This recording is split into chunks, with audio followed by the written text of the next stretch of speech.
Okay, today you're going to be creating a reference sheet for our integers and rational numbers summative. That means that you can use this sheet during your test or during your summative. So make sure you're taking good notes and that you're writing all of this down so it can help you on the summative. So an integer is any whole number, positive or negative. You need to make sure that you know what the word integer is. It's just a regular number. There's no fractions or decimals. So, for example, -3 or -2. It also includes the number 0.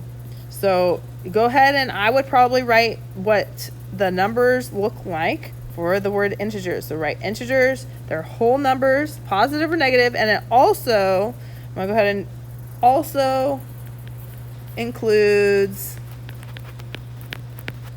0.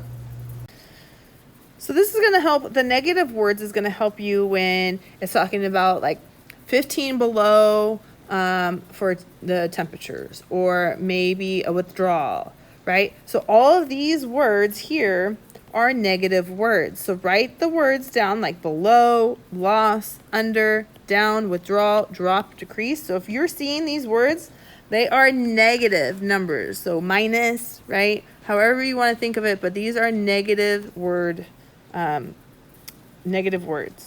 The positive words are above, gain, increase, deposit, and rise. So go ahead and write these down on your reference sheet. I'm going to go ahead and put a little plus here because these are your positive words.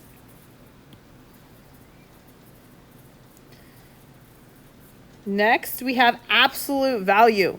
Now, with absolute value, remember what's the symbol for absolute value? It's these bar notations, right? So make sure that you know that the absolute value, it's going to be always positive. Okay? It's always going to be positive, the plus, right? So what is absolute value? So absolute value is the distance from 0, okay? That means how many spaces away is it from 0? So it's always positive, and you have two different numbers can have the same absolute value. For example, the absolute value of -5 equals +5. The absolute value of 5 also equals 5. So they equal the same thing. Next is opposites. So opposites are the number that are the same distance from 0 but in opposite directions. For example, you have -8 and 8 are opposites, right? So it's going to be, one is a minus, and then this is the positive, so plus, right? So those are opposites. The opposite of 7 is -7. Oh, but let's look at this one. When you have two opposites, right? So opposite of the opposite of 7. So the opposite of 7, right, is -7. But then I have to find the opposite of -7. -7, which is going to be 7. Okay? So when you have two opposites, it's going to be, or an even amount, it's going to be the same number. They are going to be equal. Okay?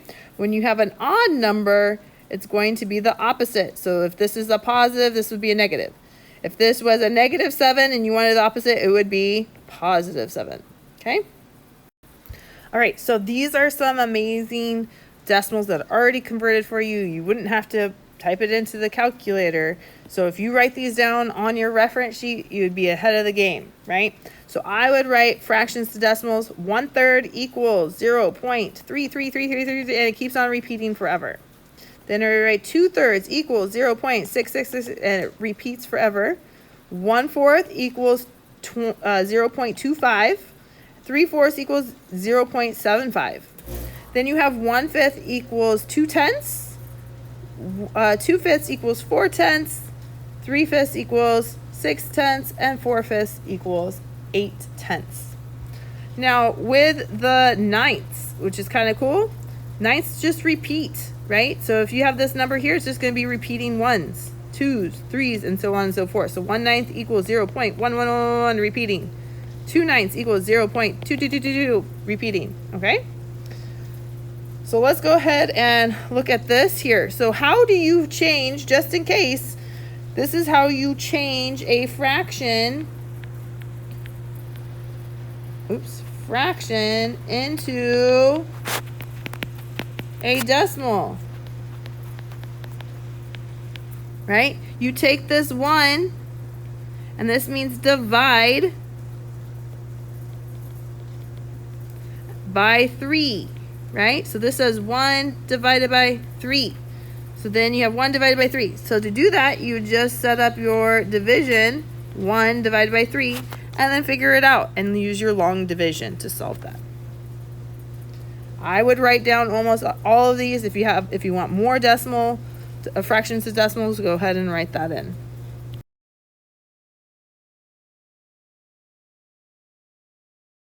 All right, we're going to talk about comparing and ordering. So the first thing that you need to know is that the inequalities are, you have this, which is less than. So this symbol is less than. This symbol is greater than. Right? So greater means more, right? Bigger. Less is smaller. Okay, or all right, so if we were to give an example, if I had -4 and I need to compare -2, okay, I'm going to put this on a number line. I have 0, -1, -2, -3, -4, -5. Every time you do a number line, write less and greater. Greater is always going to the right and less is always going to the left. Okay? Now I'm going to plot the points. So I have -4, put it on that line there, and then I have -2. All right. So looking at the one on the left, okay, this -4, we're going to go and see if it's less or greater. So we look at this level 4, and it's less. So we're going to use this symbol here, okay? Make sure you don't go over any other numbers, right? So this is less, so that means that is going to be less than symbol. The other thing that you need to remember is when you are ordering, make sure that you use the original numbers.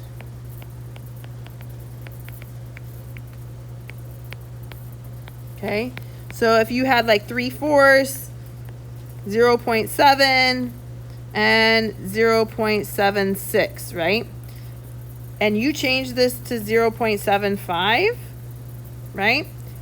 This would, and you don't, when you order these, you need to use the 3/4 in your answer.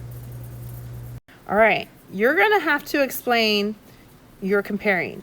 So when you're comparing a positive and a negative. So you're comparing a positive and negative number. Say this is like +3 and you're comparing it to -4, right? That means that you can say for an explanation, this is a sentence stem you can use, that a negative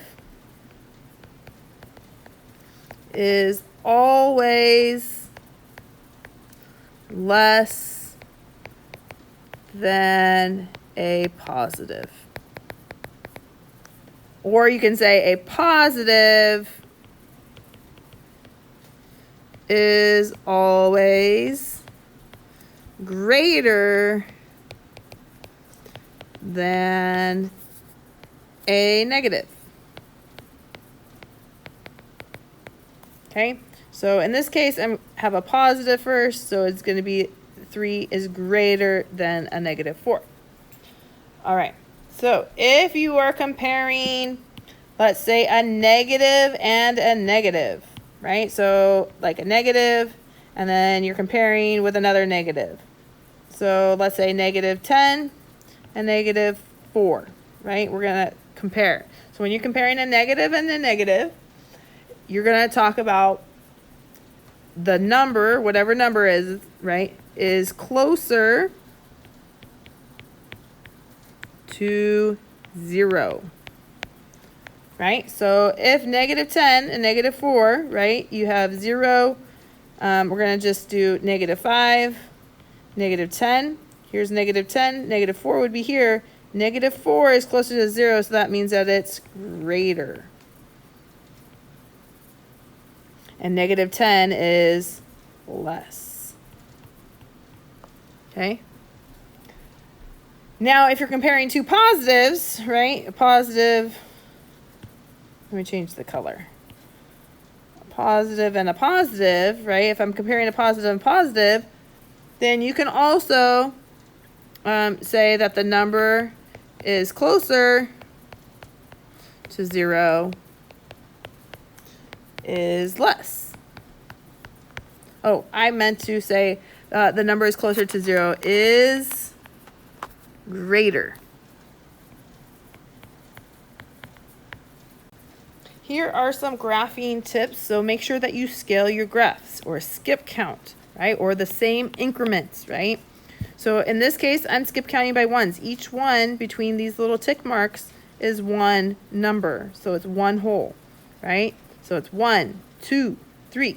Here's negative 1, negative 2, negative 3. Now you don't always need to have 0 in the center, and you don't always need to have 0 on your number line. And this one I skip counted by 2's, right? 2, right? And these are each 2. So negative 2. This is 2 spaces away, so negative 2. Or negative 2 more, right? Or 4, negative 6, negative 8. Okay? You can also skip count by zooming in further, right? So I can skip count by hundreds. Maybe it's negative 0.60, negative 6, oops, sorry. Negative 0.62, negative 0.64, negative 0.66, negative 0.68, right? You can even count by, so it's like you're owing 60 cents or 62 cents, right? So just make sure when you graph, I want you to write least and greatest on it. And greatest is always on the right. I believe I already said that. And least or less, right, is always on the